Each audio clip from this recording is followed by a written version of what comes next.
Hello viewers, now we are going to discuss about the chromosomal behavior in the during the cell cycle and during the metaphase. So what happens to the chromosome number and to the DNA content present in it. Okay, so we are going to start it with the cell in the interphase. During the interphase, right, the cell that grows first in the G1 phase. So the interphase is divided into G1, S and G2 phase. So first we come to the G1 phase. In the G1 phase, the chromosome is not being visible. So here it is being present in the form of the chromatin fiber. So I am showing you red color. It's a diploid cell. So the DNA content is 2. 2n equal to 2. Whereas the DNA content is 2C. Okay. Now move on to the next phase, that is the S phase. During the S phase, the DNA replicates. So here you can see the red one is said to be the older DNA and it replicates to form the yellow one, that is the new DNA.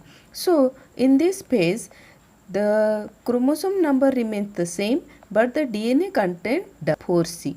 Come to G2 phase where there is no change in the chromosome number and the DNA content.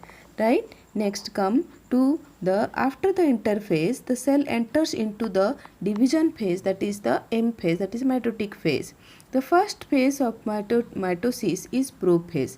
During the prophase, the chromosome starts to condense and forms the chromosomes. Okay, so the chromosome now consists of two molecules of DNA. So here you can see 2n equal to 2, whereas the DNA content is double, that is 4C.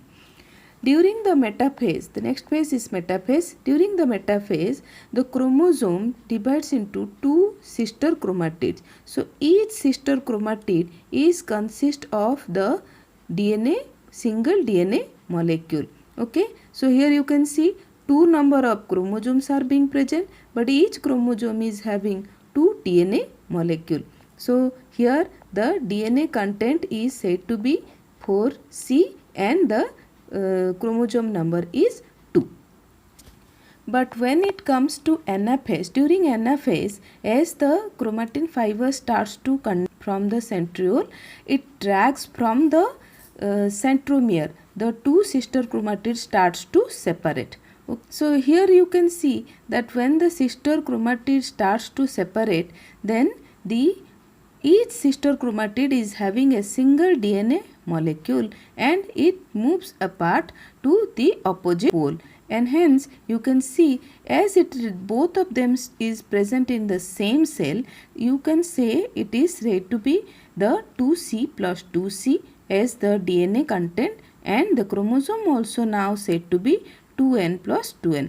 Now each chromatid is said to be having a DNA molecule, so it is considered to be the chromosome now. Now during the telophase, form starts and the two number of cells starts to separate from each other, daughter cells. Okay, so now the chromosomes moves to the opposite pole and starts to decondense.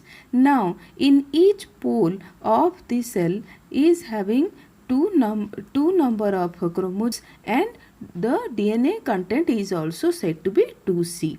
Okay, so after the completion of the telophase, two individual daughter cells are formed and each daughter cell is having 2n equal to 2 and the DNA content is also 2C. Here also it is the same, right? Again, after growth, the daughter cells that enters into the interphase. Okay, that the chromosome content what is being present and DNA content what is present in the parental cell remains the same in the daughter cells, right, after the whole process of cell cycle. Okay, thank you.